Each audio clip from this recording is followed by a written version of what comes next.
You like the way you look? You don't care. I don't care. It looks like it's done in somebody's basement. Like we've done that show. No, that is true. That is true. You know what? I should do this though. Hey, I bet that sounds better. Look. When you put the microphone in front of you, you'd think we had done this before. I'm a professional. What the hell? Yeah. So we have a couple of rules on the podcast. Obviously, you got beer, so you got that covered. If you cuss, please do. If you need to burp, just let it go. We like to just judge. Let burp. it go. Huh? Yeah, just don't be afraid. Don't try to hold it in. I mean, because at some point, don't be a hero, man. Don't be a hero. Just let it out. Try to hold it in. All right. And everything else goes. We'll see what we can do. Yeah, I don't. We got no rules on words that you can and can't use. And don't feel like you have to burp. It's got to be natural. You know what I'm saying? We don't want it to be some sort of forced burp. We've had that happen. Yeah. It never. The last podcast we did, he tried. Remember, he tried to burp. Yeah, it was not good. It didn't go well. Sorry, Josh. We just called you out. If I'd have known that, I'd have started a little earlier. Look, this is my first of the day, and I'm wishing I'd started earlier too. Same. Well, that was a nice crack. Yeah, that was a good. That was a Crackem crack. That was a Crackem crack. Should I play a little music? Yep. Stand by. We'll be back in a bit.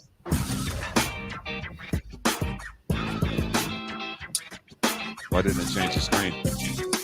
Because it did it wrong. Uh-oh. Here we go again.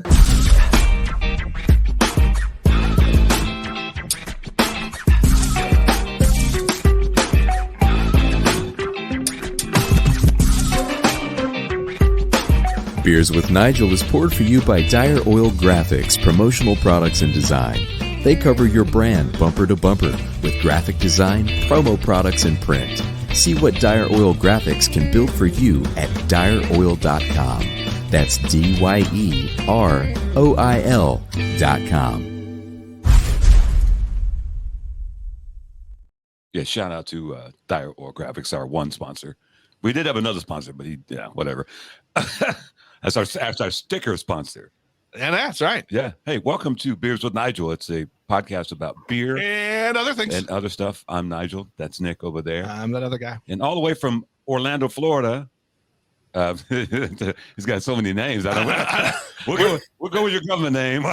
Aubrey Perry, aka Crackem. What's your name for? The Hennessy Ninja.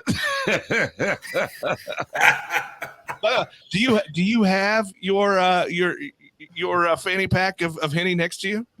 Oh, you see now, why do you have to start with that? I knew I should have, I'm making a name for myself, and it might not be a good one.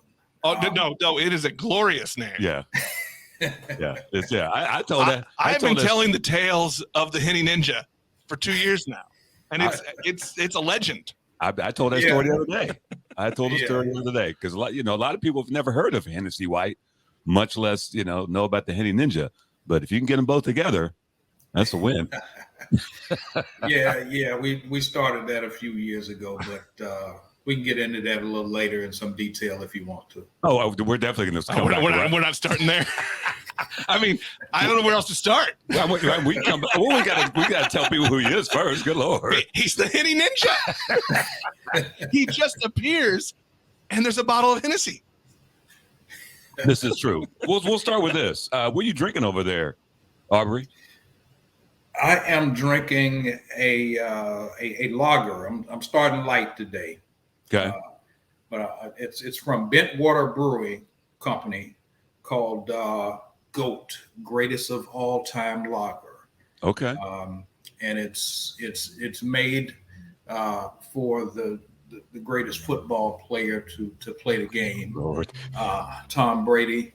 Oh Lord! If you saw how our Bucks, made the playoffs this weekend, won the NFC South. Yes, we're 8-8, but things are starting to come together, and we're ready to make that playoff run, baby. Let's go get that other next ring. The AFC South.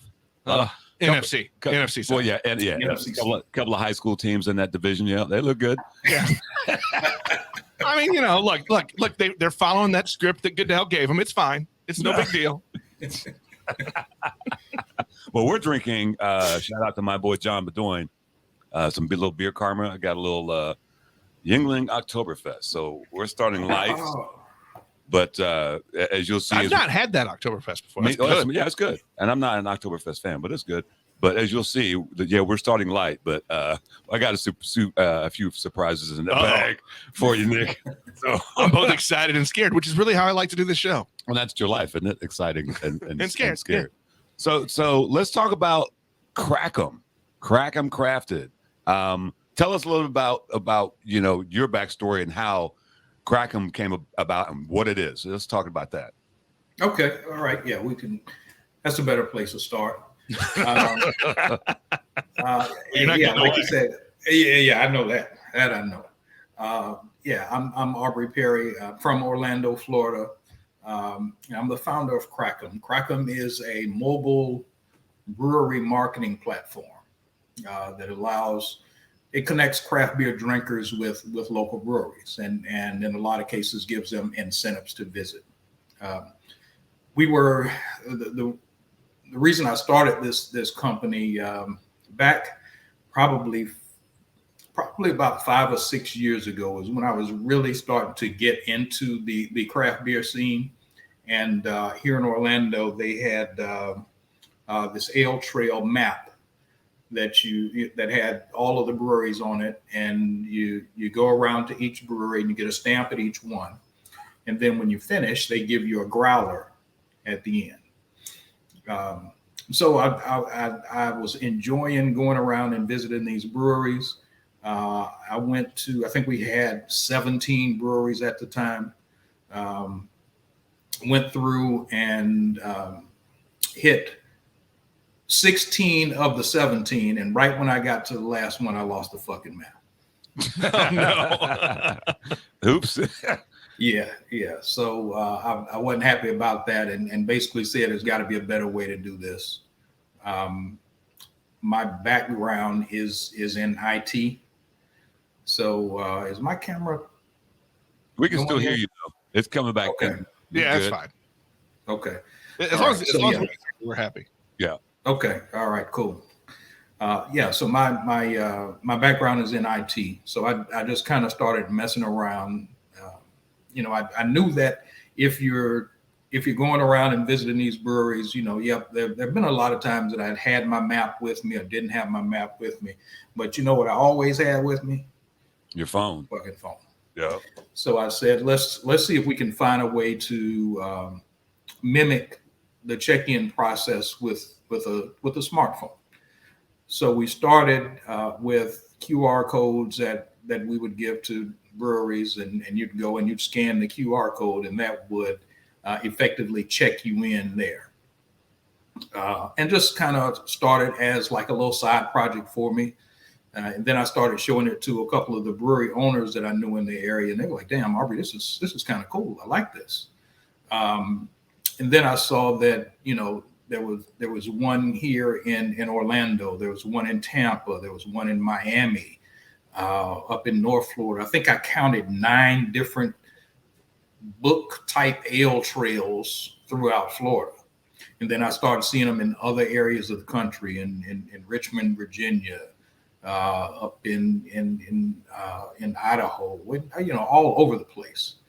And so I at that time I was doing a lot of traveling. Of course, this was pre-pandemic. So as I was doing this traveling, I would go and visit breweries, and it was tough to actually find those breweries. And let's face it, who the hell wants to carry around a map these days? Yeah, or even the book. You know what I'm saying? Yeah. Because I had a book that's here. I never used it. Still in my car. Yeah. So and that was the premise to get Crackem, the catalyst to get Crackem started. It started as a replacement for the ale trail locally, and then once I saw that there could be a demand for this across the country, I said, okay, well, let's do it a little bit more formally. So we created the app. We started doing things across Florida. We were right about to launch the app, and then COVID hit. Yeah, and they shut the breweries down. So it was bad because we were scheduled to release 2 weeks after the Florida governor came in and said, okay, we're going to shut down all the breweries, and we had no idea how long that was going to take. So what we decided to do was just take it and use this as a test of our platform. We said that the platform was flexible, so you could still buy to-go beers from breweries. You just couldn't go to the tap room and visit. right. So what we did is we created a to-go only ale trail. We called it the COVID Sucks Ale Trail. And the way we worked it is you go around and you buy beer to go from, I think the prize level was at 10 different breweries here in the Orlando area. And you just scan the QR code at each one. And once you do that, then you earn the prize. And at the end of that trail, we gave everyone a T-shirt that says, I conquered the COVID Sucks Ale Trail. Nice. That's pretty ingenious. I mean, a lot of things happened during COVID, but I don't know anybody started a fucking app. It was good because it gave us a chance to test out the platform. We wanted to help the industry, right? So these are small businesses. These are friends and neighbors and people that we know. And they were struggling. So we didn't want to just sit on the sidelines and wait. So we said, okay, well, let's see if there's some type of appetite for this. Yeah. So that was the catalyst for us to go ahead and do that. And it worked out well. We actually had a little write-up in the Orlando Business Journal about how we were helping out these small businesses during the pandemic. And it led to bigger and better things. What's the response been like? Are people downloaded it and using it? Yeah. It's more than just that now. We have what we started to do during this pandemic. It gave us a chance to do a few different things. I started working on this full time. I talked to my wife about leaving my full-time job and doing this full time, and we were, blessed enough to be in a position that I could take. We could do that. So I found a tech co-working spot in Orlando and started going and working from there. And while I was working there, they had these startup incubator programs that you apply to them, and if you're accepted, then you go through the programs, and they teach you how to validate your idea, how to get customers, how to get funding, if that's the type of business that you're looking for. So lucky enough, we applied and we were accepted.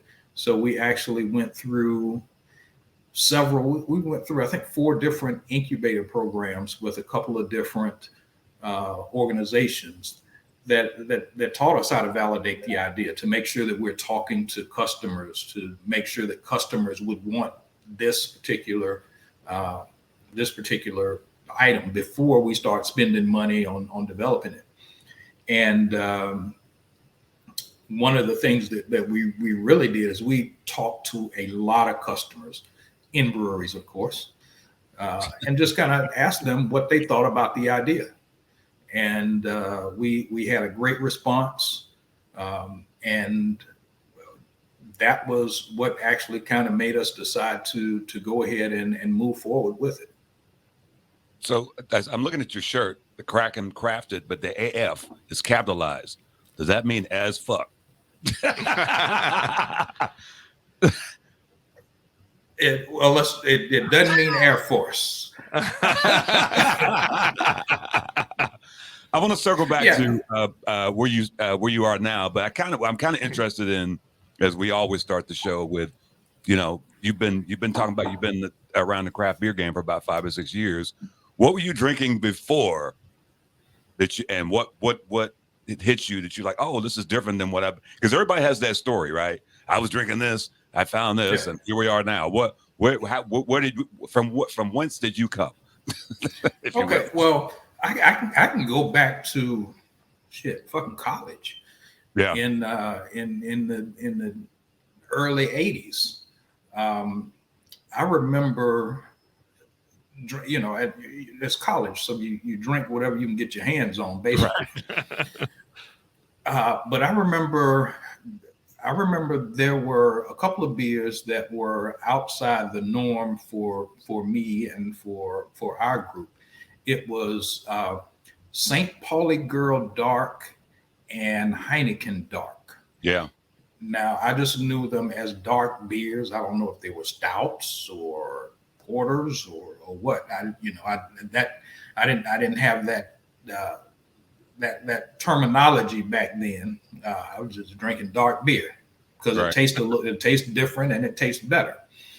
But got away from that, and I pretty much became a Miller Lite drinker. And I was. There's nothing wrong with Miller's Lights. No, there ain't nothing wrong with Miller's Lights. I think they all have their purpose, their place, right?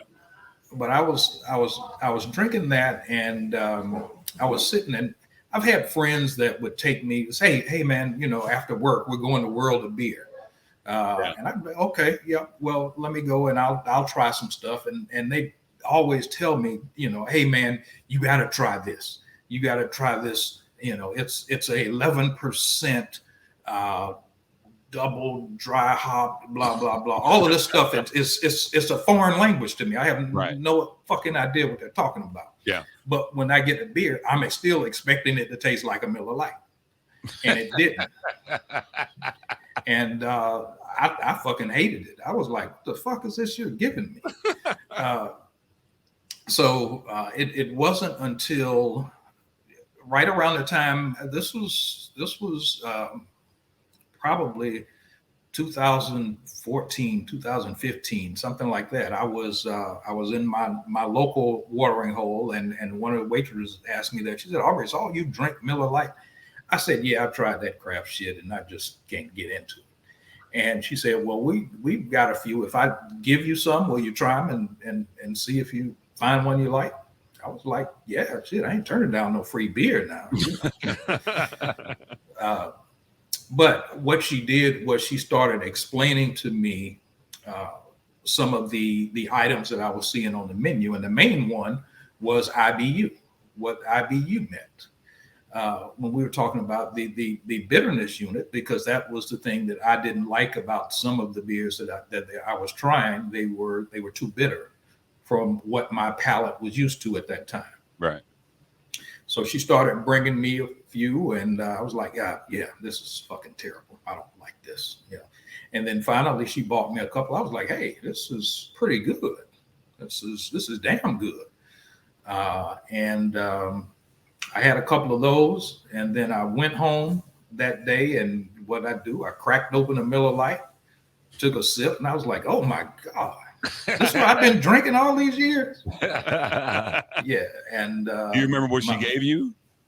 It was a beat of Purple Haze. Oh shit! Oh yeah. Oh yeah. That's a great entry level. Not entry level, but that's a great way to get into it. That's one of my faves. I think the strawberry was the first Abita. Is that right? Yeah. That's yeah. My brother would buy out when it would hit Lucas Liquor near us. Just buy all of it. Whatever. I remember the first time they got the one bar close to here that had a Beta on tap, and you didn't see it on tap unless you were in New Orleans. And so I was like, oh shit! I don't remember who had it on tap. Bricks. Wow. Bricks. Yeah. Hey, speaking of beer, I'm out of beer. Is it time? It's time. Okay. Mystery beer. Shout out to our girl Bree Burrows at the Big Rick Brewing Company in Kansas City. So you got to hold up the bag, bro.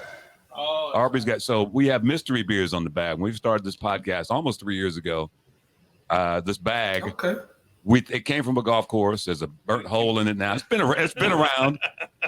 And I would always bring Nick stuff that he's never had because he wasn't much of a beer drinker or he wasn't a I didn't really care. You didn't care, but now he cares. So the mystery beer is still, I still bring shit that I he mostly pulls did out. bourbons and rums. Yeah, but now he drinks all the things. So look, as you said, you're not turning down beers. I'm not turning down drinks. Period. especially free beers. So Free anything. If it's free, it's for me. So what we got there? So how the hole get in the bottom of it? How do you burn a hole in the bottom? We do not know, sir. That bag has turned a few corners. I was about to say I'll ask you off air if you want to tell that story off air. It's the same story. We have no idea how it got burned. Look, at some point, your boy's going to come on and tell the story of where the bag came from. Yeah, he's slacking. He won't. Although he's been avoiding us for about 3 years. Yeah, now. about 3 years. Windshift Brewing out of Blue Springs, Missouri. It's the Pina Colada. I can't read the handwriting. Noctilucent. So this is a beer. It's an oat cream IPA. Oat cream double IPA. Yeah. So this beer, little backstory on it. This is a brewery I used to work at, and I went to Pastry Town, that fest that Other Half puts on in Brooklyn, right before COVID. It was literally the week before everything shut down, and we went to Other Half, and they had these oat cream IPAs. I'm like, what the hell is that? So we started drinking them. They're all like 10%ers, right? But they're smooth and creamy and delicious. So I get back and shout out to my boy Tony at Windshift. I was like, dude, we gotta brew one of these beers. He's like, well, let's do it. So he and I, is that all I get? Did you pour the can out, homie? He's like, I mean, look at that. And it looks like OJ. Well, you got to earn the rest of the can, Yeah, so basically, if you take the IPA and you put a lot of oats in it, it just makes it creamy. It was one of those IPAs, people who didn't like IPAs, I'd be like, try this. And they were like, oh, I can drink that. So shout out to Tony, because he always does. He'll do a beer and then do a twist on the beer. So the Pina Colada version, holy shit. All right, here we go. It smells like Pina Colada. Oh, I don't even know what to say. Yeah, it tastes like a Pina Colada beer. And it does. Was it 8%? But there's something surprising there. What's surprising? I don't know what that is. That is free.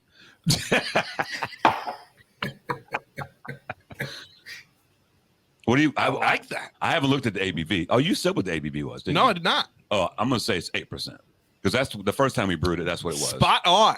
8%. You earned the rest of the can. Well, I mean, I did bring the idea to Tony, so I'm taking full fucking credit. It doesn't. The smell is a lot different than the taste. Mm-hmm. It smells just like Pina Colada, but the taste is very fruity. Look, here's why it's good. It don't smell like Malibu. Yeah. We're not going to get into the Malibu conversation. All right, we got Malibu stories later, huh? Mm. Oh yeah. What's the phrase y'all use for the Malibus? I don't remember. I have a great picture of Nick. One night we were at a partner's his house in his driveway having a little beer share, and somehow there was a bottle of Malibu, and I've got this picture of Nick just hold it up like. we might have been doing commercials for Malibu. Yes, bad commercials. if commercials were honest. So Malibu, would you like to go to a bonfire? Yeah, no, I don't want to drink any more Malibu. So no, the answer is no. So what's the scene like where you live, like the beer scene? It's growing. I mean, it's growing fast as hell. In the Orlando, the greater Orlando area, like I said, when I started that map, there were 17 breweries on there. There are probably, just in the greater Orlando area, probably 34, 35 now. And at least 4 more slated to open probably in the first 6 months of this year. So if Nick and I come to town, where are you going to take us? Oh man, I'm gonna ask you what you got a taste for, and then we're gonna jump in an Uber and just ride, man. we've got some breweries here that are doing some amazing things. You know, it just really kind of depends on what you're looking for. We've got some breweries that are doing some great sours, if you like fruited sours. We've got some that kind of specializes in IPAs, and some that put, you know, just some crazy shit on, you know, whenever they get a chance. Whenever, you know, a brewer, you know, has some crazy dreams like, hey, let's brew a beer with some fucking socks in it or something, you know. All right, like when he says we got something doing crazy shit, those are the breweries I want to go to. Yeah. Well, I want the weird people. That's probably a lie too. Nick and I would be easy. We're like, just take us to breweries. Well, that's true. Care. I mean, like that's what's fun about when Nigel and I do beer travel. We don't care. We want all the beers. You know, good, bad, or indifferent. You know, we'll figure it out. You know what I'm saying? So with the app now, I mean, I've been following kind of the progress on the Instagrams, and you're outside of Florida now, aren't you? Yeah, one of the things that we, as the app has started to evolve, like I said, it started almost like as a replacement for the ale trail. But as we start talking to customers started saying that we asked everybody that we talked to, you know, what brought you to this brewery today? And we basically took those top answers that we got and said, hey, let's incorporate all of this into the app. You know, there were, you know, people like, hey, I Googled breweries. Oh, nice.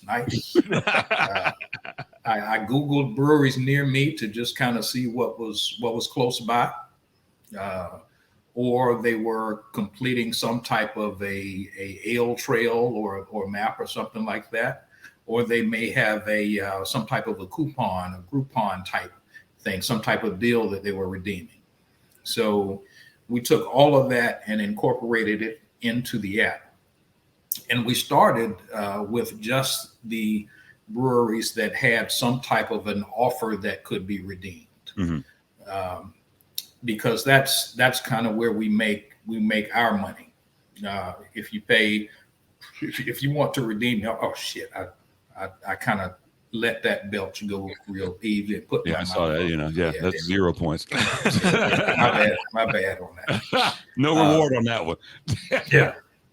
So what we did was we only had the breweries that had some type of offer you could redeem, a buy one get one free or 20% off.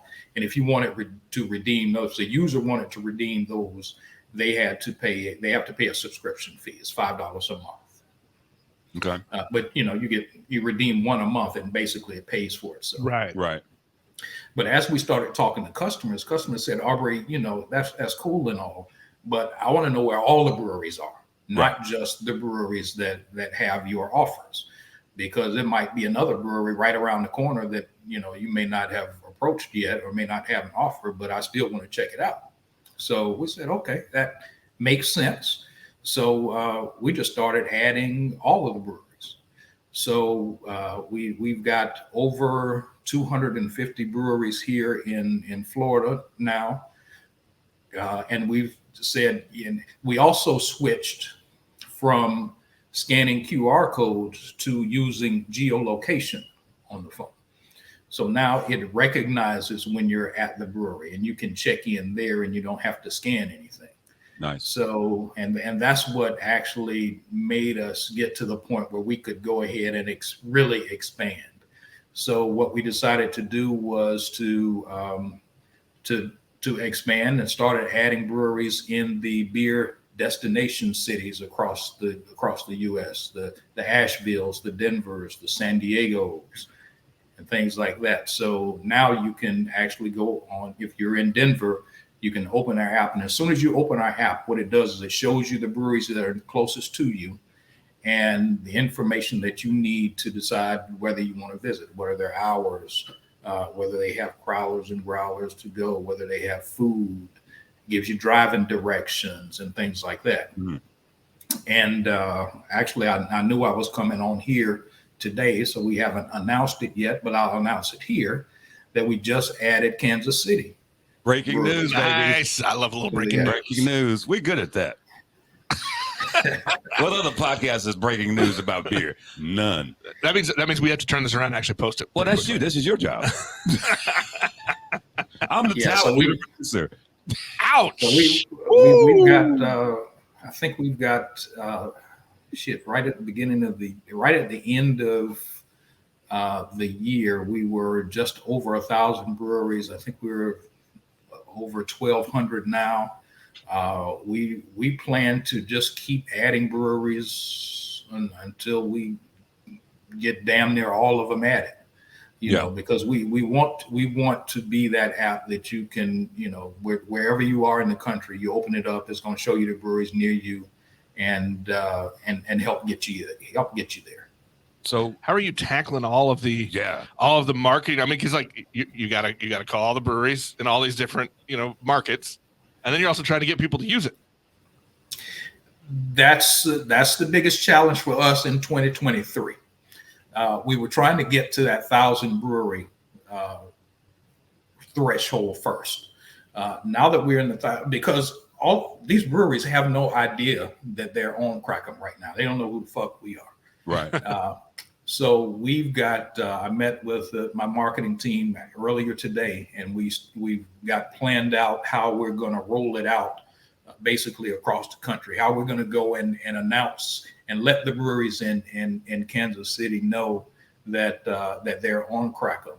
Have a webinar or a video that explains to them the value that they'll get out of being on Crackem and how to use it, how to upgrade their listing, because it's got some features that you can get for free and then some premium features also.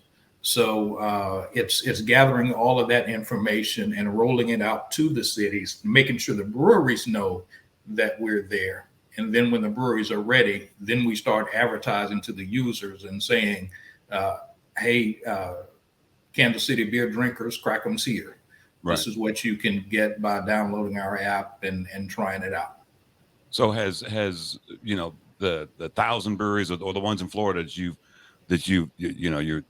that are there, have they seen that people are coming to the brewery because of the app? As they're getting, how's that working? Yeah, we've got people that are always they're reaching out to us and saying, hey, we're finding these new breweries that we've never been to before and getting to experience some new places. One of the things that we did is we went to a beer fest, or we've gone to a couple of beer fests, and we asked people, how do you decide which breweries to return to?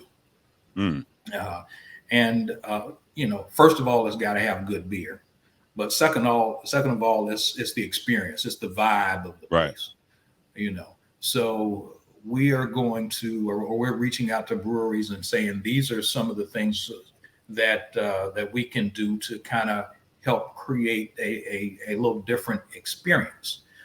We've got a feature built into Crackem called where we can help you run what's called a surprise and delight campaign.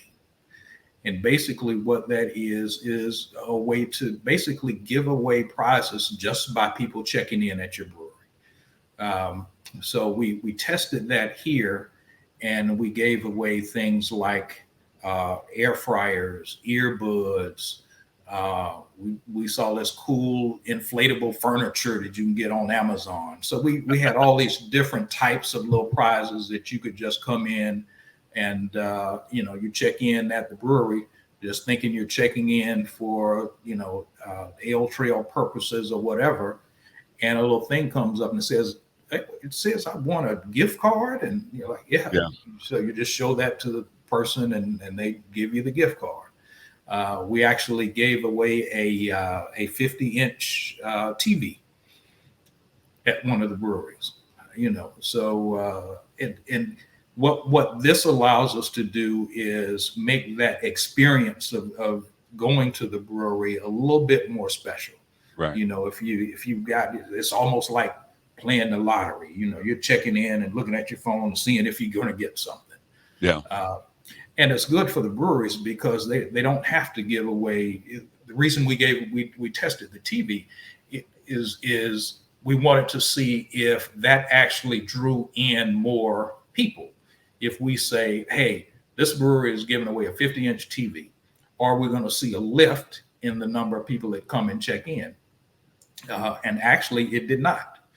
So what that told us is that the breweries don't, if they want to implement this feature and it's allowed in their area, then they don't have to give away expensive things. Give away a T-shirt from that anniversary party that you had a year ago. That and now you're trying to get rid of those, or get away. Never underestimate the power of a brewery T-shirt. And really, to your point, because I see a lot of people coming, because I work at 3 breweries, and I see people coming in with the pub passes and all that business. People, hell, just for the free beer, the buy one get one is a draw. Along with going and visiting a brewery they've never gone to before. So I think what you're doing in Kansas City is going to be perfect, because some of those pub passes that we get here, I'm like, it might be a free beer, and they don't even buy a fucking beer. They just come get the free one. That's not cool. People do that. Some people just want the free shit. That's why some places say, well, it's buy one, get one. At least buy a beer. You know what I'm saying? Yeah. So, but I think what you're doing will be, because the Untapped check-in culture here on Untapped, people want to check in, even though the brewers hate Untapped because people leave stupid reviews. You've kind of cut that out of it. It's just checking in and showing breweries love by just showing up. I'm not here to judge your beer. I'm here to to check it out. Yeah, how many people do you actually trust to judge a beer? 0. Yeah, because what we saw, and when we talk to people, it's the same thing. If you don't like IPAs and you come to my brewery and you try an IPA, how the hell are you going to review and say, "Oh, I hated this fucking beer"? Right. It just doesn't make sense a lot of times. Yeah. So we allow the user to just check in to say, I've been to this brewery before. Where one of the features that we're going to add is we're going to add a little notes section, so you can add your own notes. Right. So that if you go and visit that brewery again, you can say, okay, yeah, I tried this beer last time, and this is what I think about it. But there are no reviews or anything like that's public for other people to see. And also, when you talk about those offers, like the buy one get one, the brewery, with our app, the brewery has a way that they can turn those on, turn them off. They can change them. They can change the redemption period, and that lets them test certain things and see if one incentive drives more traffic than another.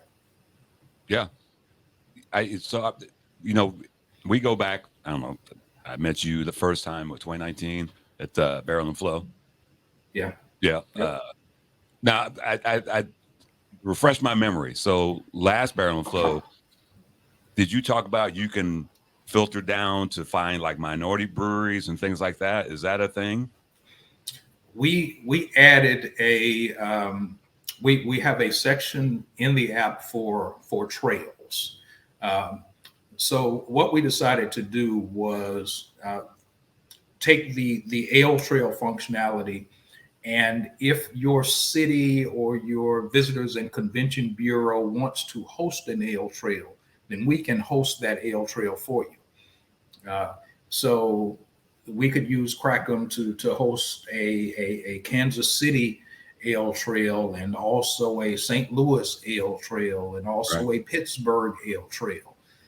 So it still appeals. You're keeping your craft beer enthusiasts still using the same app, no matter where they are in the country, and they can use the different features of it. So as far as the ale trail functionality is concerned, we did that at Barrel and Flow. And we had a few people going in and checking in at some of the Pittsburgh area breweries. But we've got like a statewide ale trail going on here in Florida. And we've got 3 levels of prizes that you can get. Check in at 10, you get this. Check in at 25, you get something else. Check in at 50, and you get something else. Yeah. So it's adding the functionality that the users want, and also that makes sense for both the breweries and the users. Yeah. I love it. I think it's a great idea. Well, and nice to have just kind of one place. Okay, I'm in this city. I'm gonna go to this trail. Yeah. That's awesome. I mean, because I don't have to worry about stupid people giving stupid reviews. Yeah. I mean, really, we can just take them out of everything. I'm happy. Yeah, that's one of the breweries I work at, Transparent. We're gonna take those Untapped reviews. We're gonna do like a monthly video and just read them dramatically. Oh, I can play. Yes, I want in on this. Yeah. it's gonna be like a poetry slam, but it's gonna be Untapped reviews. I'm gonna channel my inner William Shatner for this.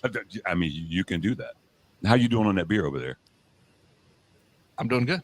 Let's crack open another. I'm ready. Is it time? Yeah, it's time for another. It's time already? Yeah, it's time. I bet Aubrey's probably ready for another beer soon. Well, he said he got a cooler next to him, so there's that. Yeah, I'm going slow, so let me chug the rest of this. We'll catch up. I mean, dude, it's almost 5:00 in Florida. Mystery beer. And Siri checks in. I didn't ask you for anything, Siri. Sorry. Right, He just chugged his beer. Oh, he unplugged himself. All right, I'm back. There you go. Oh, you know what? What? We hit mystery beer button. Mm-hmm. Our buddy Bree singing the mystery beer song, and I pull out Vine Street Brewing, Big Rip, collab, We Belong, Session IPA. Hold it up to the camera, bro. So that back it up. You still look like you're in somebody's basement. So I'm in the same studio. So in Kansas City, we have several breweries that are owned by women, and Big Rip is one of them. So our homeboy is the first black-owned brewery, Vine Street Brewing, that's opening this year. They've been doing collabs, and they did a collab with Brie, and it's delicious. Who have they not done a collab with in our area? But you know what? They're smart. They remind me of Crowns and Hops. The brand is out there. They don't have a physical location, but everybody knows the brand now. So, hey, good on those guys to get the buzz going. Actually, that's what you asked me about. You asked me about the black-owned breweries, didn't you? We in that trail section, what we decided to do is add a listing of the black-owned breweries, those that have brick and mortar. Right. They always talk about that. There's 70 black-owned breweries, but when we started looking at the brick and mortar, that number goes down to 43, actually 42 now, because we had one here in Florida that closed recently. Which one was that? What was it? Oh man, now you put me on the spot. It was a brewery in Tampa, and the reason they closed was because they had a shooting at the brewery. Was not at the brewery. No, but it was on the same street. Gotcha. This brewery is they've been working with the Tampa Police Department about trying to clean up that area where the brewery is located, but apparently with this shooting it put customers and staff in harm's way. Gotcha. So they decided that they were going to close their tap room until they can get that under control. Gotcha. So they're not closed. No. They okay. Temporary closure of the tap room. So you said there when you did the numbers, it was like you said 40 something. Yeah, black 40. breweries? I think 42 black owned with brick and mortar around the country. Around the country, yeah. Wow. So on Crackem, you can go to the trail section, and you'll see a list of the black owned breweries, and you can click that and it'll show you the ones that are closest to you. And hopefully if you're in an area that has a black owned brewery or a woman owned brewery, then you can choose to support those, because that we actually want to do the same thing with women owned breweries and those that are owned by the LGBTQ plus community. To make sure that if you want to make a concerted effort to support those communities, we give you an easy way to do it. Well, we got those. We probably have more women-owned breweries than any other city. I really believe that. I feel like Well, when we talked to Ed and Day in Pittsburgh, and they were shocked. Yeah. Uh-oh, Crackem. Crackem. What you got? Oh man, look at that. Oh, what a little hell? slushy? What is that? Somebody's got a high C beer. For our audio listeners, it's a blue beer. I'm gonna go to the glasses on this one. Did you crack a Smurf? Look at that can. It's it looks like an little Avatar. Yeah. Wow, This they're gonna is get a cease and desist. yeah, they can probably afford it. This is Tripping Animal Brewery. Oh, Tripping Animals out of Miami. Yeah. Soda-inspired sour ale conditioned with blueberry and lemon. Huh. 6%. Have you had that before? I have not. I'm curious to see when you taste it, what you think of it. Might need a close up there on the face. And why? Yeah. And while you're at it, Nick, what do you think of that? We Belong. You like that? That is a tasty and delicious beer. Yeah, I love the logo on that as well. Do you notice the logo? Look at the logo. I did. Hold up that logo. Wait, There you go. I don't know if Aubrey can see that there. That's a great logo. Oh yeah, I like that. That's nice. So how's that? We How's that Belong? blue beer? This is My is bad. good. I got you. It's what? It's very good. It's a little sweet, not overly sweet though. But I like the fact that it's got a nice balance of the sweetness and the tartness. So yeah, this is really good. that's the kind of crazy stuff I like to see every once in a while. I want Some blue shit. I'll do that. Yeah, Some blue shit. give me that blue shit. So you were telling us. Well, I'm about just that going to beer. give the go description here from the We Belong collab. We Belong was brewed by Big Rip Brewing Company in collaboration with Vine Street Brewing to promote diversity and inclusion in Kansas City's craft beer community. It's a session IPA featuring tropical fruit, juicy notes, and a touch of floral and dankness. It's definitely got the dankness. I mean, look at the color. Nice. Look at that. That's like. Oh yeah. Yeah, there might be some shit in the bottom of that one. I believe in 1998 they called that unfiltered. So it's got that dankness. I see you with your barrel and flow glasses. Yeah, This is this 2020 Hell, I don't know. or 21 because we didn't go in 20. Yeah.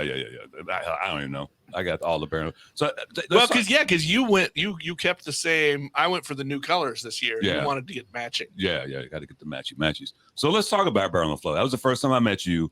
Well, even before that, obviously going to Barrel and Flow, everybody that's been there understands it's the most black people you've ever seen in your life drinking craft beer. That's just what it is. It's not a black beer festival because there's white folks there. It's everybody there. They let me and a few friends in. Nick has endured himself.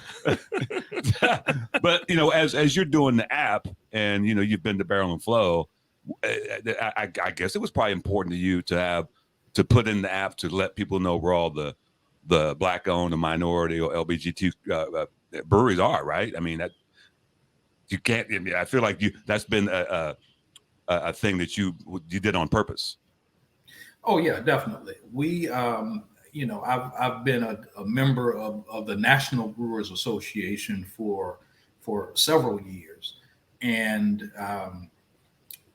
listening to the state of the industry addresses and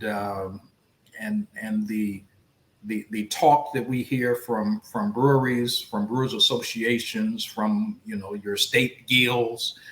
Everybody understands that there's a demographic. There are several demographics that are lacking in the craft beer industry, and if this industry wants to continue the growth path that it's on, it's going to have to find new customers, and these new customers are going to be women. They're going to be people of color.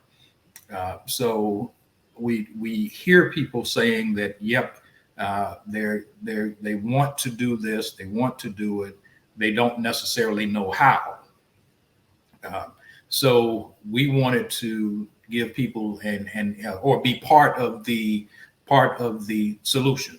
Right. Understand that we've got an easy way for you to find them now. We've got we want to be, like I said, we want to do the same thing with every underrepresented community, so that you can easily find them and support them, because it's getting people into your breweries. It's one of the things I've had people ask me, Aubrey, you're one of the only Black people that come in. What can we do to attract more people?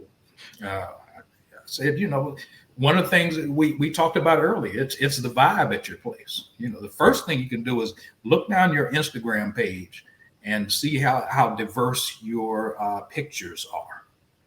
Right. If people are looking down your Instagram, if I'm going to a brewery and if I'm going out of town and I know there's a brewery I'm going to, I'm probably going to visit their social media site before I get there.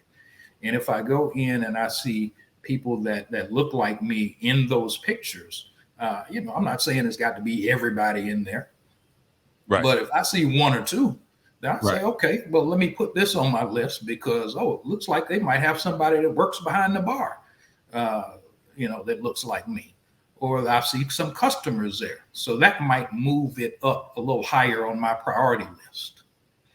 So those are the small types of things that people can do right now to just kind of show that they're friendly to other audiences. Right. Now that doesn't mean run out and grab the first Black person and say, "Hey, guys, I want to take a picture of you at my brewery." I shouldn't just go make friends that way. That's not what I'm supposed to do. But look, I'm curious though. It's like your app, and you're talking about looking at the social media to see who's there, what it's like, and then you've got festivals like Barrel and Flow that do a great job of promoting. And me, okay, with my privilege blinders on, right? I go to Barrel and Flow, and then I come back and you say there are 42 Black-owned breweries, brick and mortar Black-owned breweries in the country. I don't seem near enough. Yeah. I mean, that's surprising to me. Yeah. I mean, you guys are probably gonna look at me and go, dude, not at all. But I mean, with like I said, I got my privilege blinders on. That's just shocking. That was a shocking number to me, that there's only 42. Yeah. Well, it was shocking to me. Yeah. when I saw. I'm sure Aubrey can speak to this. I mean, if you look at the history of beer, and there's some great documentaries out there about how it was marketed, right? Craft beer has been marketed to a different audience. We were getting Snoop and Billy D. Williams, all the malt liquors and shit. It just, and if you think about the beer industry now, the beer industry is hyper local. Think about what brewery in Kansas City has commercials. Which brewery? Just one. Boulevard. That's the only one. Everybody else is smaller. So and they don't advertise. So there's no advertising. Even the breweries I work at, the shit either it's word of mouth, it's beer nerds, they've added food, somebody drives by, it's or it's on, it's a different animal where, for instance, I go to Dallas. When I go to Dallas, I don't know what it is about Dallas. Every time I go to a brewery in Dallas, I see Black people. Every brewery. I don't understand. And I don't think Dallas is more Black than Kansas City. I think it's about the same ratio. Kansas City is about 35% Black. I don't see any Black folks in breweries. The five brothers that I know, okay.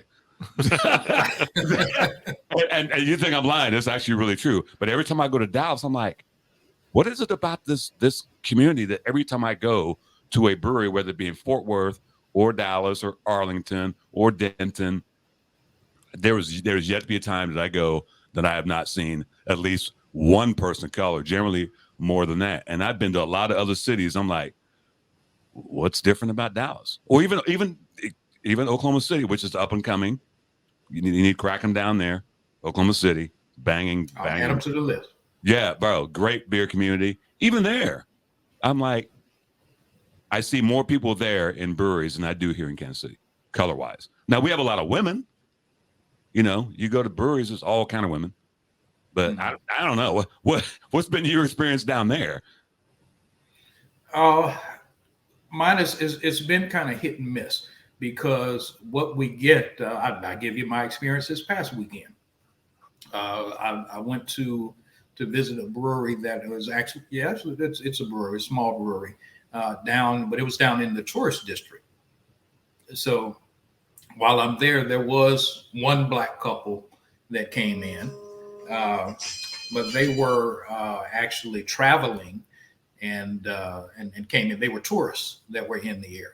Mm-hmm. So that's kind of what I see a lot of. I see a lot of tourists that come in, but as far as local people in Orlando, they're probably a handful, one handful that I may see at one or two breweries. Yeah. There's one craft beer bar here that has a hip hop theme in it to it. So when I go there, I may see 2 or 3 people of color there. But other than that, there may be one. Yeah. But to your point, for these breweries to, they're missing money, really, because there's a whole segment of the population like, well, there's black people who drink craft beer. Barrel and Flow is a great example. What was 2019 the first year you went? Did you go in 18 the first year? I went in 19. 19 was my first year. Yeah, I know how I felt when I rolled up to the first symposium on that Friday. What was your impression when you first rolled up in there? I'd heard about Barrel and Flow. Yeah. And I was like, okay, I've got to make sure I attend this if this is going to be the the industry I'm getting into. So I went, and I actually had a buddy of mine that went with me. He's a brewer here in Orlando, a brewery owner here in Orlando. And I told him I was going to this Black Beer Fest, and he was like, can white people go? I was like, yeah, white people. And I thought he was bullshitting, but next thing I know, he sent me a text and was like, hey, got my ticket booked. Let's go. So we went, and when we rolled up, we went to the symposium, and it was good to see people there, Black people talking about their experiences in the industry. But when we went to the bottle share that night, and I saw so many people there, so many Black people enjoying craft beer and talking about craft beer, I was fucking amazed. Yeah. And it just kind of went from there. It was a great time, and I kind of said, if God willing and the creek don't rise, I won't miss another one. Yeah. 19 was that, because the bottle share was at that. Was it a restaurant? Was it a bar? I don't know what it was. Yeah, I don't know what it was, but it was downstairs. It was hot as a motherfucker. I was like, oh my, bro, that whole weekend for me, I was like, what the hell? But that bottle share, I'm glad they moved it to the hotel, to the ballroom, because it was 11 motherfuckers in there, and it was way too hot. Look, I'm just going to say this. That bottle share is a can't miss event every year. Yeah. So let's go ahead. Well, that's why I was going to say the Hennessy started. And I was going to say, here comes the Ninja. I was going to say, was there Hennessy at that first year? Okay.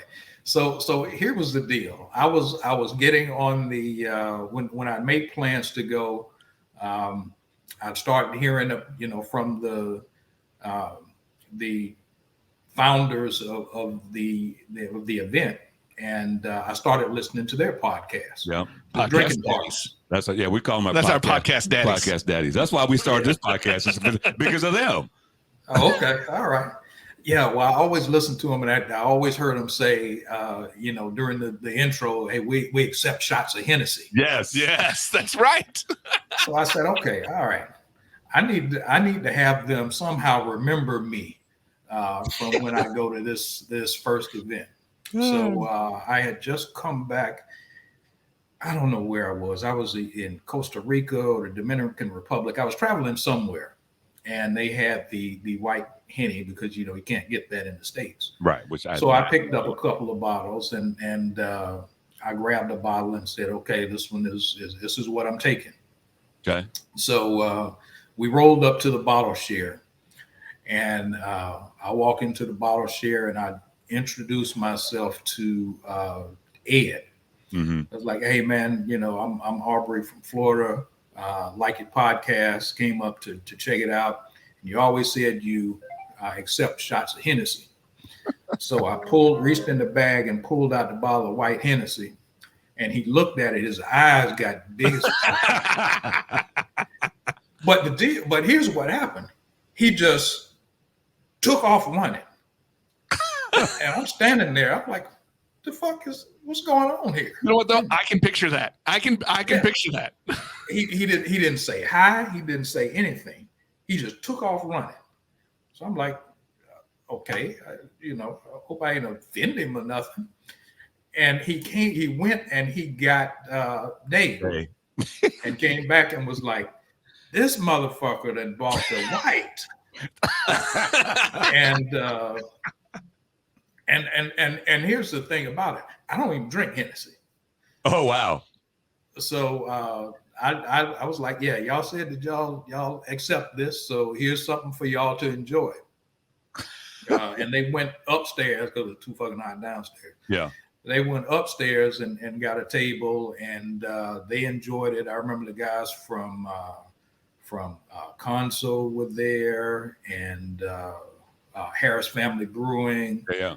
So it was a nice little group of people that enjoyed it that one time. Yeah. And I've been trying to grab a bottle and bring a bottle ever since then.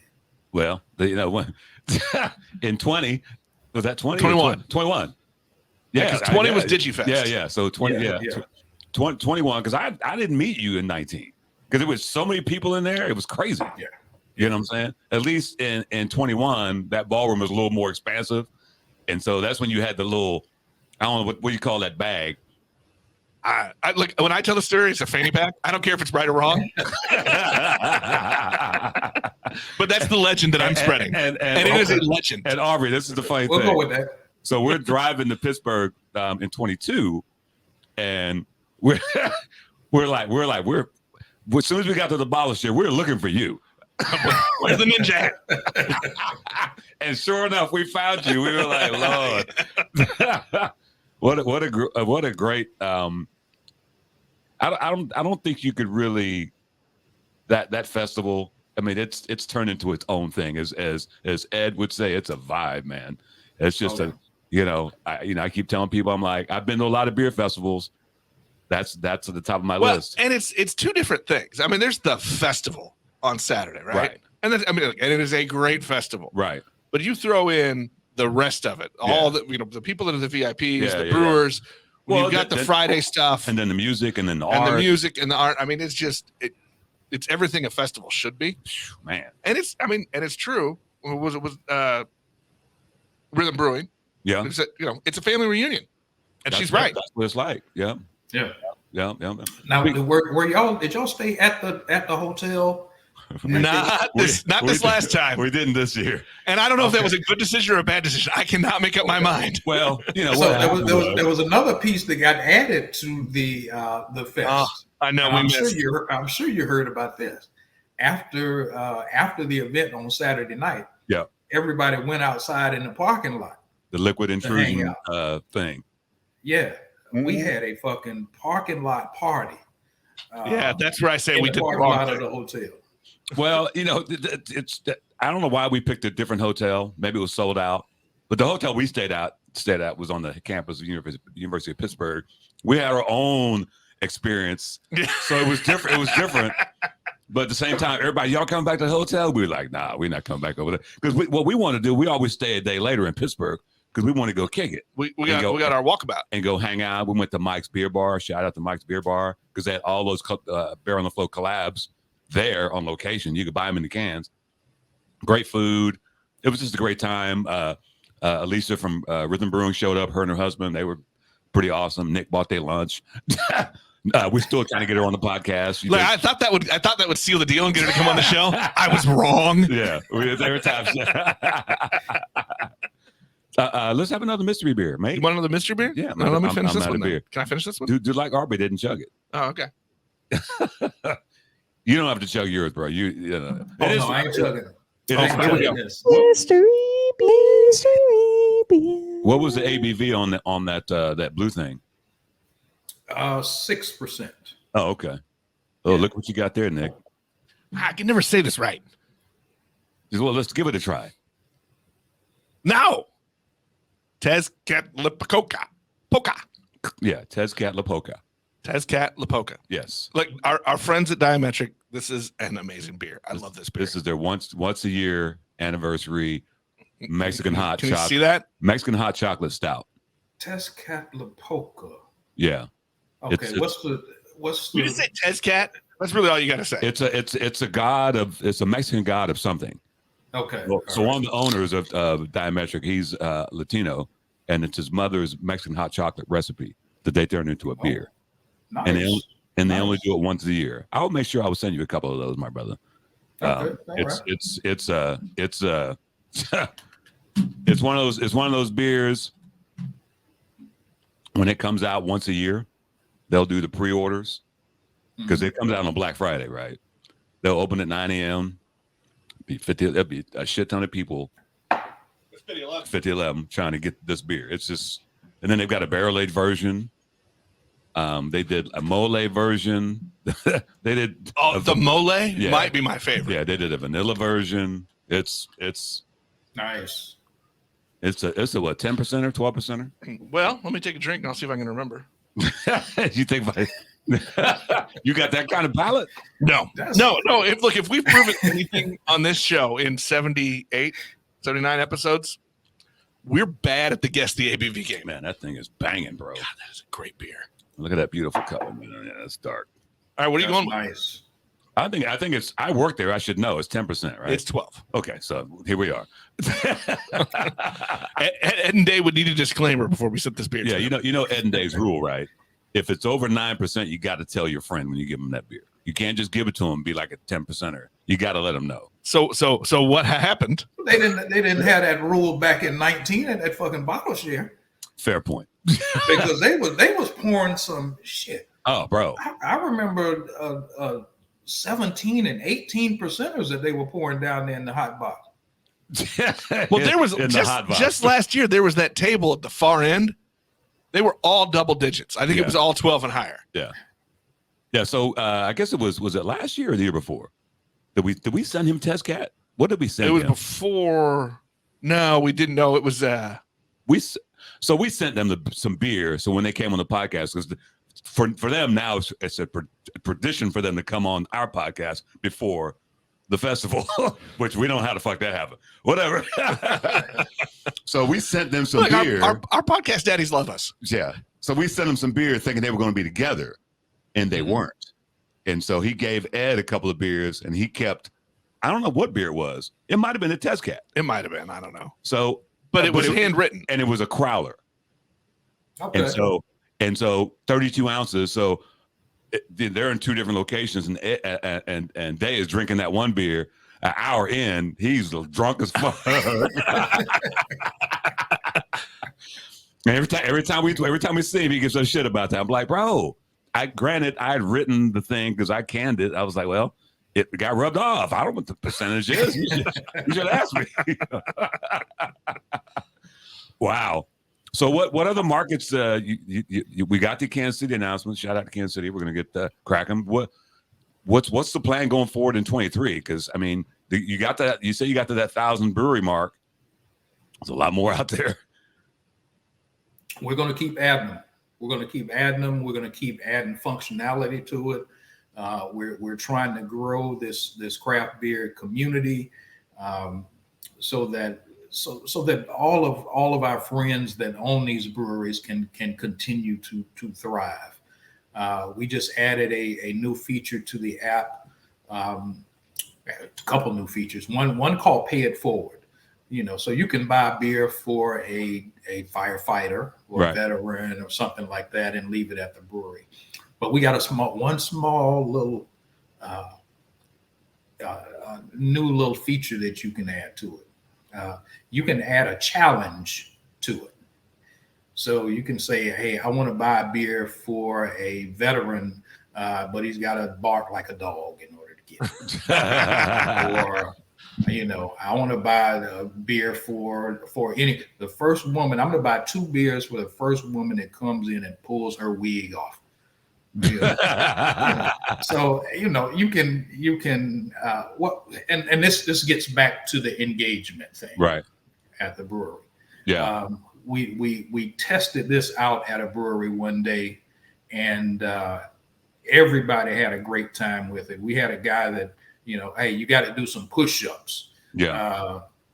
And then one of the bartenders got a beer and put a straw in it down in front of his face, so he had to take a sip of the beer every time he did a push-up.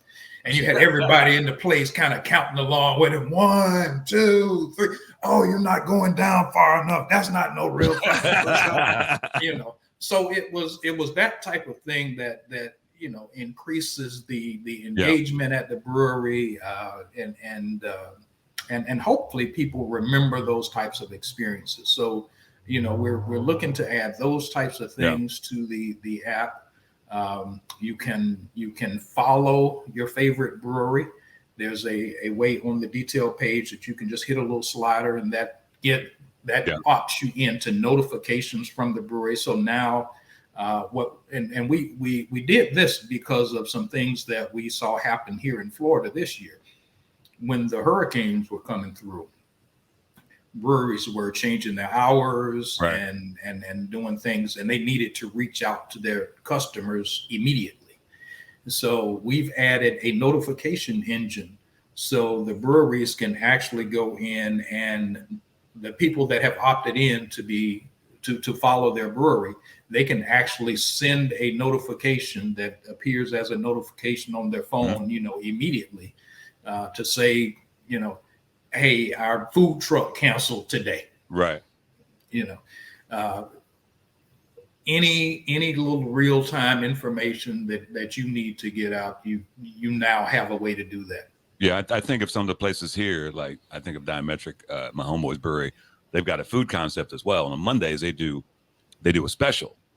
Well, they might post it on Facebook or whatever, but something like that, you could throw it out there. You get a notification. Here's the Monday special for the food. You know what I'm saying? Right. So right. I think you'll do well here. I think there's some, because again, if my brewer friends can get away from Untapped, they can't run fast enough. They can't run fast enough because they just want to, and especially if you're going to be judging a beer, if I'm going to, like.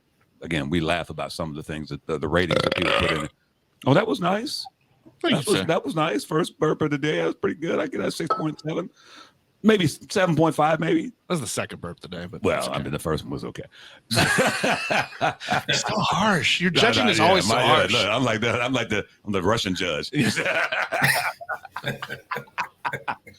No, but if you're gonna judge a beer, like. I'll take Nolan, for instance, my homeboy I work for at Transparent Brewing. He was like, if you're gonna, say this beer ain't shit, tell me why. What's your reasoning? Just don't put it. Oh, it's a 2.5. Tell me why. It makes it. But good on you for doing something where you take that out of it. Yeah, I know you have the notes section, but most motherfuckers are not going to come up with a complete sentence. But if they can, you can stop there. Most motherfuckers aren't going to come up with a complete sentence. But if they can do bottle caps, that's what they're going to do. You know what I'm saying? But it's Nolan's, and he knows he's had to get out of his feelings because he would see that they rated this beer such and such, bro. It's fucking you can't. But somebody who just doesn't like that style is really what it is. No, it's not almost, bro. That's not even don't like that style. They just don't know. So if you're out there, right.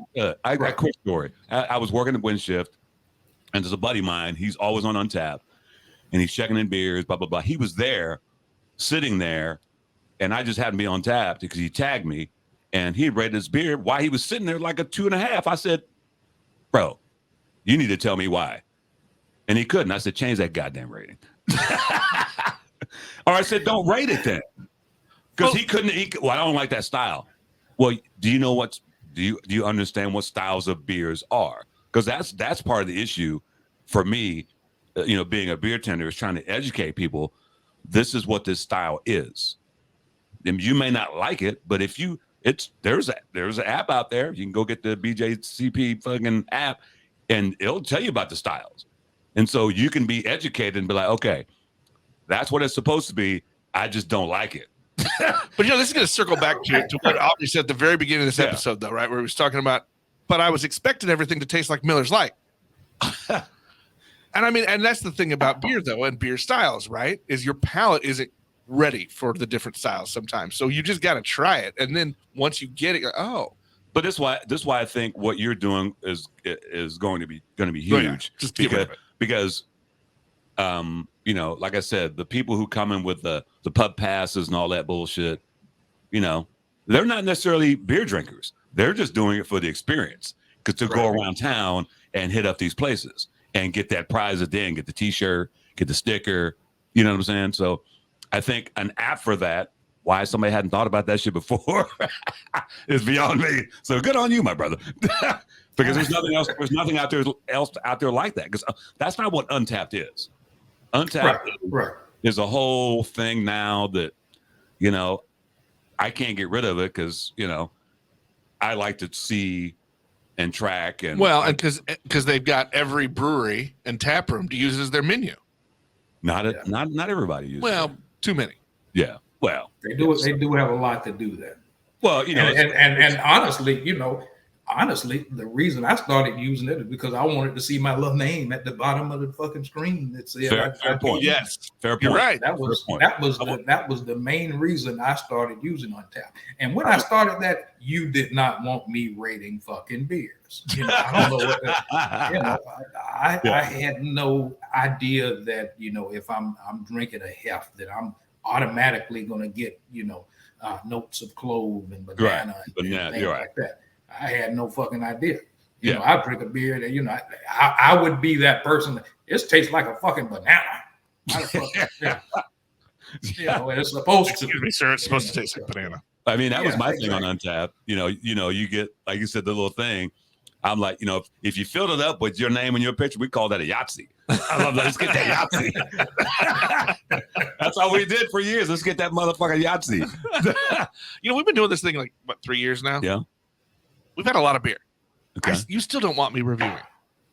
I still don't know enough to where I should review a beer. But I think you've gleaned enough information to at least follow rule number 2. We have 2 rules.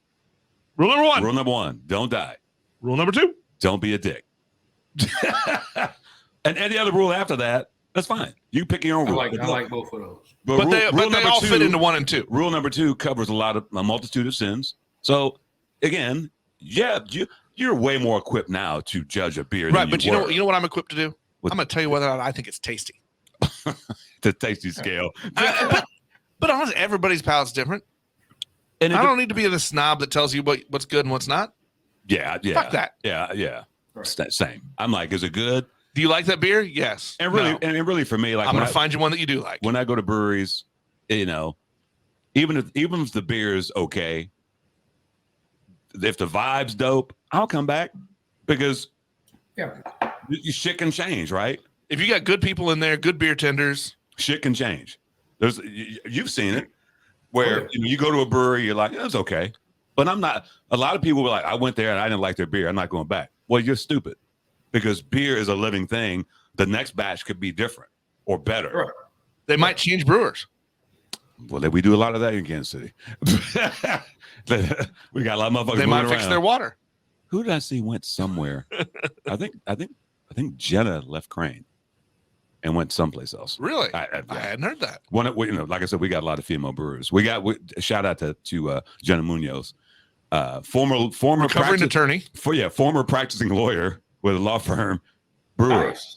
Now she's a brewer, and she never told us she was a lawyer till she got on the show. We were like, hold on, you bearing the lead. Why are you bearing the lead? Well, that's like he's gonna come back and he says his background's IT. He was programming missiles or something. Who knows? Right. He's like, look, IT. My IT degree was from 1984. Oh. So if you got anybody that needs a fucking Fortran programmer or something, call me. How about some COBOL? I got some COBOL experience. Some Pascal. And the only reason I know about that shit, I had people in college taking that shit. I'm like, what the fuck is that? COBOL. That was me. He's just putting those big cards in. Yeah, exactly. Well, at least now you're using it for good. Yeah. The important question we haven't asked him. What's the question? This is a very important question. How the hell can people go get Crackem and put them on their phones? No, hold on. You gotta get that. No, we're gonna do that. But look, how do we do it more than once? How do we get one of those T-shirts? That's true. We've been playing around with the T-shirts and getting some feedback on them. So very soon we will have ways that you can order the T-shirts on the crackem.us website. Okay, crackem.us. That's what we got to do better at the festival. When we go back to the festival, what's that? We don't always brand ourselves. We're not always wearing our own merch. Yeah, we are. Well, we sometimes do, but we also like to support other people's merch. Fair point. That is fair. But if you look at Aubrey, look at a lot of those other, they're always rocking their own stuff. I got a Beers with Nigel shirt on today. I'm going Vine Street Brewing today. Yeah, you are. So tell people where they can get the app. I know, but you can tell people. It's available. It's Crackem, and you can download it for free from both the Apple App Store and from Google Play. And if people want to contact you, how do they on the socials? Where are you at? I'm on IG. I'm crackem.bier, and on Facebook I'm Crackem. We've got a presence on the Bird, but I don't like the direction that the Bird is going right now. The Bird. I'm gonna get off of there real soon. The Bird is not the word right now. Well, yeah. I mean, my Bird is fine because all my shit is beer. I don't see any other shit. I'd be like, nope, undo, block. So we didn't talk about this. I mean, it's kind of obvious the Crackem name. Where'd that come from? One of the incubator programs that I was in. The actual name of the company itself is Reviox, Reviox. And what I was looking for a word that we could kind of make whatever, let's make up a word and we can make it whatever we want it to be. And started talking to people, and when we got in this incubator program, they asked the same thing, and I gave them that answer, and they were like, Aubrey, no, you need to do better than that.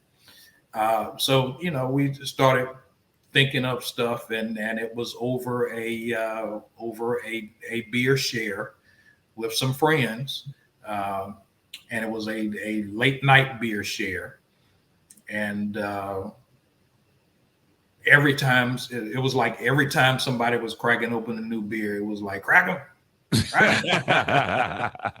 So a quick search to the U.S. Patent and Trademark Office saw that it was not trademarked, and so we called the attorney the next day and put our application in, and now we got it. Wow, that's awesome. That's a great story. Crackem, and it's catchy. It's catchy. It is. I mean, every time we crack open a beer, I'm like Crackem. There you go. That's what we're gonna start doing. How's it go again? Crack it. You missed it both times. Crackem. you got to say that. You can't just say Crackem. I'm just searching for a good loop. Are you looking Crackem? There we go. Stay tuned, folks. That's coming. It's coming, bro. Thanks for coming on, dude. It's always a pleasure to see you up in Pittsburgh, PA. We got a whole crew coming this year. We're working on a crew. I'm trying to get us a Madden style bus. Oh man, for the trip this year. I got a guy with an RV. How far is that trip for you guys? It was a 13-hour drive. Yeah. Oh, shit. It wasn't bad. So we It took was off. great. We stopped in Indianapolis, went to what was the name of that brewery? Daredevil Brewing, Daredevil in the town of Speedway. in Indiana, which I did not know was a thing. That's what the Speedway is. And then Dayton, stopped in Dayton. Well, we're driving down I-70. I'm like, what breweries are close? Then I find out Ale-Matic is right off the highway. Fans of those brothers. So we hopped off over there and kicked it there, and then we went to we spent the night in Columbus. And what was the brewery? Seventh Son. Seventh Son. Have you ever been there in Columbus? I've never been there. I've heard of it. Oh man, great tap room. Yeah, like that place was awesome. 2-story tap room. It's beautiful. And that's 3 hours from Pittsburgh. And then we pulled into Pittsburgh on that Friday, and who's the first person we see when we get to the hotel? Stacy Ia, fucking Rock Leopard.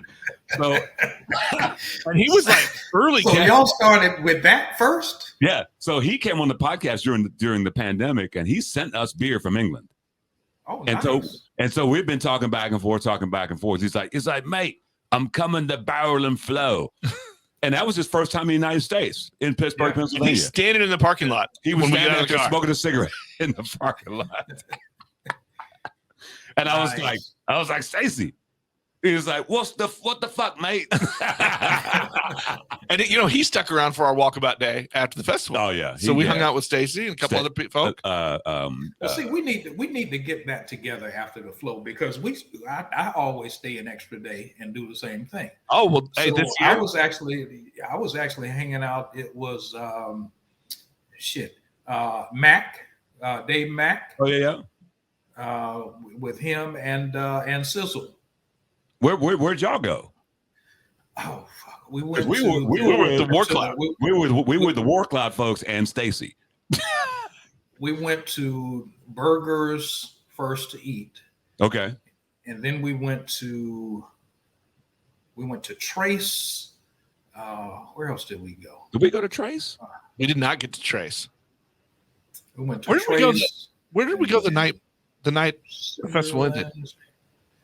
I don't know. I don't know. I just remember the Sunday we went to three different breweries. Well, and somebody gave us a ride back to our hotel.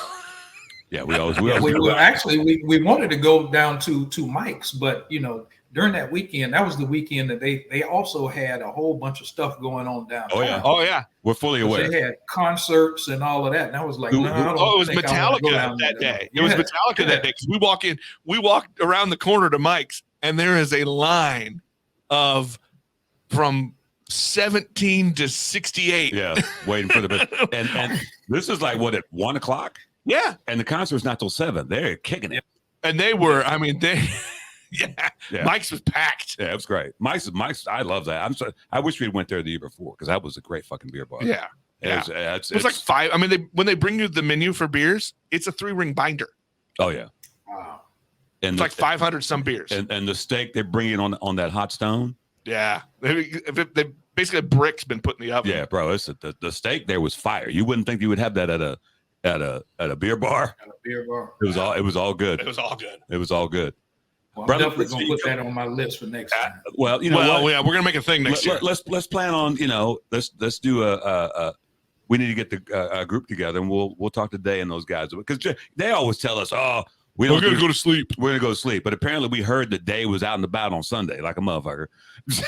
In 19, that first year there, we were me and my buddy went around that last day, and we started hitting a few breweries, and we ran into Day and T.O. and Mike Potter at Cinderlands. And we sat up there, and they were asking us, what we thought about the fest, what needs to change, and all of that stuff. It was, a lot of people stick around, and I think people need to do that, because one of the things I want to do is I want to go and I want to support the Pittsburgh breweries while I'm there. And it's a great town. Yeah, it's a great town. I mean, it's been fun just to explore. Good. So when we get Ed and Day on, we'll be like, we're gonna hold them to it, motherfuckers. Y'all act like y'all tired the day of, but y'all go out. So we're gonna get a great. We're gonna get because I literally have some people who didn't go in 20 and 21, so they've got to use their tickets, or 21, 22, and they got to use their tickets this year. I'm pretty sure the Vine Street boys, the brewery that's opening here, they're on board. because we were always talking about bringing a crew. Everybody's talking about we got to want to go, and nobody goes except me and Nick. Right. Because in 19, I went by myself, bro. I had discovered their podcast. I'm like, I'm going to this fucking beer festival, and I flew out there. I rolled up to that hotel. I took an Uber from the airport to the hotel. I still have my bag. Hadn't even been to the hotel yet. Went to the symposium. Went downstairs. Remember, between the symposiums, everybody went to the bar downstairs. Met Ed and Day and a bunch of other folks, and we were off and running, man, for the weekend. I was like, this is the shit. Nigel comes back and says, Nick, I got shit I want to say. Yeah. We're doing a show. Yep, that's how it all started. Bro, thanks for coming on, man. Hey, thanks for having me, man. It's an honor to be with the guys from Kansas City. I appreciate it. No, we're gonna represent your brand and look, breaking news, Crackem is coming to Kansas City. Go to Crackem. Go to your app store. Get Crackem. Yep. What is it again? Crackem. There we go. Hey, I'm gonna play a little music after I do this. You know what, Nigel? What's that? Oh, that's right. You know where you can follow the Beers with Nigel show? On the Instagrams and the Twitters. If you do the bird, the tweeter. That's all I like to call it. The tweeter. We're on the Facebooks. The Facebooks. MySpace. Tom says hi. Tom wants his fucking money. And the Beers with Nigel podcast is available on Google Podcasts, Apple Podcasts, Spotify, or just about any of your favorite podcast apps. I think if you look it up on any thing, like what's the one? You know what? Odyssey. It's on there. It's on there. I don't know how we're on there, but we're on there. I take care of those things. No. Yeah. You know what? You got one of them our Alexa devices? Oh, that's right. Hey, Alexa, play the Beers. Do people still use Alexa, though? I do. Do you? Do you talk to Alexa every day? No, she's a bitch. She don't deserve me. What the fuck? Okay. I don't know, but I'm going to hit a button now. Good night, kids.